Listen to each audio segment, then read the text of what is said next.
श्री महालक्ष्मी नमः। स्वागत है आप सभी का मेरे YouTube चैनल पर। अक्षय तृतीया की कथा। अक्षय तृतीया की कथा के अनुसार प्राचीन काल में एक धर्मदास नामक वैश्य था।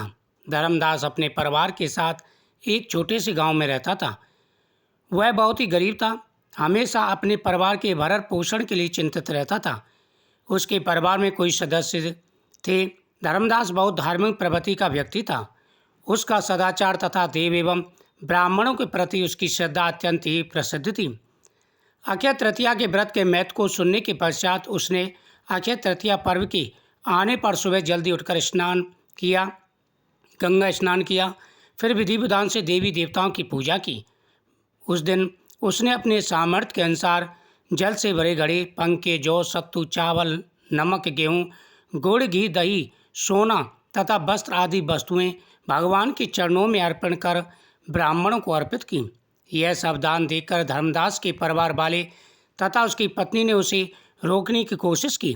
उन्होंने कहा कि अगर धर्मदास इतना सब कुछ दान में दे देगा तो उसके परिवार का भरण पोषण कैसे होगा। फिर भी धर्मदास अपने दान और पुण्य कर्म से विचलित नहीं हुआ और उसने ब्राह्मणों को कई प्रकार का दान दिया।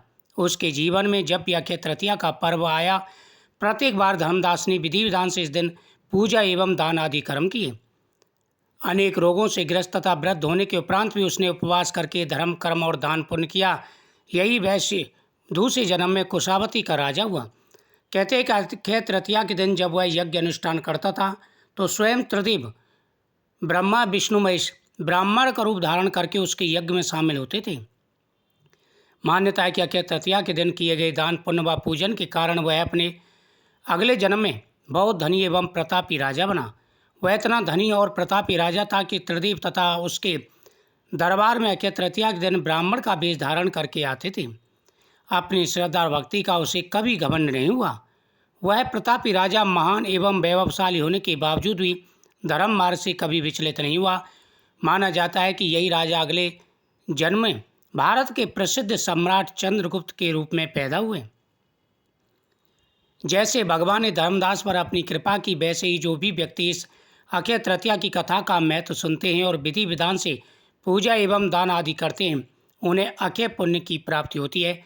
माता लक्ष्मी उनसे हमेशा ही प्रसन्न रहती हैं। अक्षय तृतीया के दिन भगवान विष्णु और माता लक्ष्मी की विधि विधान से पूजा करें तथा जीवन में आ रहे सारे कष्ट और परेशानियां दूर हो जाते हैं। धन बढ़ता है, सुख और समृद्धि बढ़ती है। जीवन में आ रहे सारे कष्ट दूर हो जाते हैं।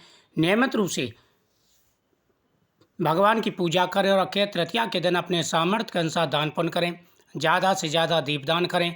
जलदान और अन्नदान का तो बड़ा महत्व होता है, ये दान जरूर करें। श्री महालक्ष्मी नमः।